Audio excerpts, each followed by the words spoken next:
Nigerian politics is often presented as a democratic process driven by the will of the people. But when you look closely, you begin to see a system that operates very differently beneath the surface. Elections happen, campaigns are loud, promises are made, but in many cases, the real decisions are influenced long before voters ever get involved. Power is not just contested at the ballot box, it is negotiated through networks, alliances, and long-standing political structures that most citizens never see. One of the strongest forces shaping this system is money. Politics is expensive, and not just in the ordinary sense. Campaigns require enormous funding, and that funding rarely comes without expectations. Many candidates are backed by powerful individuals or groups who see political office as an investment. After elections, governance can quietly shift from serving the public to settling obligations. This creates a cycle where public resources are often tied to private interests, and leadership becomes less about accountability and more about loyalty to those who finance the journey to power. Closely connected to this is the issue of political alignment. In a system where ideology is weak, survival becomes the priority. Politicians frequently move from one party to another, not because their beliefs have changed, but because their chances of winning have improved elsewhere. It is common to see individuals strongly criticize an opponent one moment and then align with that same person the next, offering praise as if nothing had ever been said. This pattern reveals a deeper problem. Politics becomes less about principles and more about positioning. For the public, it creates confusion and erodes trust because it becomes difficult to tell what anyone truly stands for. Elections themselves have also evolved in ways that make them harder to fully trust. The challenges are no longer limited to obvious disruptions. Instead, they often involve delays, disputes, and complex legal battles that stretch the process and weaken confidence in the outcome. Even when results are declared, a significant number of people are left questioning whether the process truly reflected their votes. Over time, this uncertainty damages the credibility of the system and reduces the sense of ownership citizens feel over their government. Another major factor is the way identity is used as a political tool.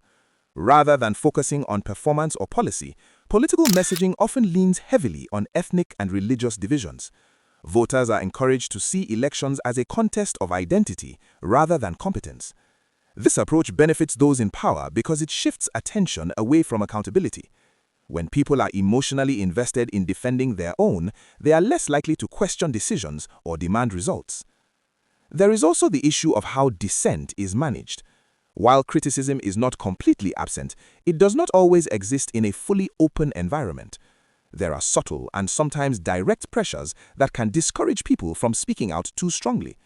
This can affect not only individuals, but also institutions, shaping the kind of narratives that dominate public space. Over time, this creates a situation where many people choose silence, not because they have nothing to say, but because they are unsure of the consequences. At the same time, the system tends to recycle itself. New faces appear, new platforms are introduced, but the underlying structure often remains the same. Many of the people who hold influence today have been part of the political space for a long time, either directly or through close connections. This continuity makes it difficult for genuine reform to take root because the system is designed to sustain itself even when it appears to be changing. After elections, the gap between expectations and reality becomes more visible. Campaign messages are often replaced by decisions that reflect political calculations rather than public needs. Appointments, policies, and priorities can reveal a different set of motivations, leaving citizens feeling disconnected from the process they participated in. This disconnect gradually leads to frustration. Perhaps the most damaging effect of all this is psychological. When people begin to feel that their participation does not lead to meaningful change, they lose interest. Voter turnout declines, engagement drops, and the system becomes even easier for established interests to control. It becomes a cycle where disappointment leads to disengagement, and disengagement allows the same patterns to continue without resistance. That is the dark side of Nigerian politics. It is not just about what politicians do, but about how the entire system shapes behavior, expectations, and outcomes.